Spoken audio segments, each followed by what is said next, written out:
Job seekers ഒരു ജോബിന് apply ചെയ്യുന്നതിന് മുന്നേ തന്നെ ചില എഫേർട്ടുകൾ ഇടേണ്ടത് വളരെ അത്യാവശ്യമാണ്. പല ആൾക്കാരും ഒരു ജോബിന് അത്രയും അത്യാവശ്യം വരുമ്പോഴാണ് അപ്ലൈ ചെയ്യുന്നത്. സോ നിങ്ങൾക്ക് അതിന് വേണ്ടിയിട്ടുള്ള സമയം ചിലപ്പോൾ ഉണ്ടാവില്ല. നിങ്ങൾക്ക് അത്രയും പെട്ടെന്നൊരു ജോബ് വേണമായിരിക്കും. സോ അന്നേരം ചിലപ്പോൾ വിചാരിച്ച പോലെ കാര്യങ്ങൾ വർക്കൗട്ട് ആവണമെന്നില്ല. ചിലപ്പോൾ നിങ്ങൾക്ക് റെസ്പോൺസ് തന്നെ കിട്ടിയെന്ന് വരില്ല. സോ നിങ്ങൾക്കൊരു ഒരു കമ്പനിയിൽ ഒരു ജോബ് വേണമെന്നുണ്ടെങ്കിൽ ചിലപ്പോൾ നിങ്ങൾക്കൊരു ഡ്രീം കമ്പനി ഉണ്ടാകും, അല്ലെങ്കിൽ ചില കമ്പനികളുണ്ടാകും ടാർഗറ്റ് ചെയ്യുന്നത്, അവിടെ കയറണം എന്ന് ആഗ്രഹം ഉണ്ടാകും. അങ്ങനെയുള്ള കമ്പനീസ് നിങ്ങൾ ലിങ്ക്ഡിനിൽ ഫോളോ ചെയ്യുക. അപ്പോൾ ആ കമ്പനികളുടെ അപ്ഡേറ്റ്സ്, അവരുടെ ന്യൂസ്, അല്ലെങ്കിൽ അവിടെയുള്ള ജോബ് വേക്കൻസീസ്, ഇതൊക്കെ നിങ്ങൾക്ക് കുറച്ചും കൂടി റെഗുലറായിട്ട് അപ്ഡേറ്റ്സ് ലിങ്ക്ഡിനിൽ കിട്ടാൻ ഹെൽപ്പ് ചെയ്യും. അതുപോലെ തന്നെ നിങ്ങളുടെ ഫീൽഡിലുള്ള ആൾക്കാർ, നിങ്ങളുടെ ഇൻഡസ്ട്രിയിലുള്ള ആൾക്കാരുമായിട്ട് ലിങ്ക്ഡിനിൽ കണക്ഷൻ ബിൽഡ് ചെയ്യുക.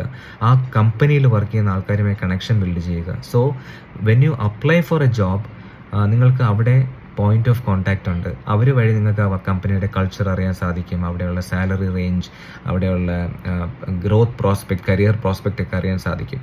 സോ അപ്ലൈ ചെയ്ത് കഴിഞ്ഞിട്ട് നിങ്ങൾക്ക് റെസ്പോൺസ് കിട്ടിയില്ലെങ്കിലും ഈ ആൾക്കാർ വഴി നിങ്ങൾക്ക് കറക്റ്റായിട്ട് ഫോളോ അപ്പ് ചെയ്യാൻ സാധിക്കും, അല്ലെങ്കിൽ കറക്റ്റ് ഹയറിംഗ് മാനേജറുടെ അടുത്തേക്ക്, അല്ലെങ്കിൽ റൈറ്റ് ആയിട്ടുള്ള ഹയറിംഗ് മാനേജറിൻ്റെ അടുത്തേക്ക് നിങ്ങൾക്ക് എത്താനും ഹെൽപ്ഫുൾ ആയിരിക്കും. സോ ടാക്റ്റിക്കലി ഒരു ജോബ് ആപ്ലിക്കേഷനെ, ഒരു ജോബ് സെർച്ചിനെ സമീപിച്ചു കഴിഞ്ഞാൽ you have better chances to get hired.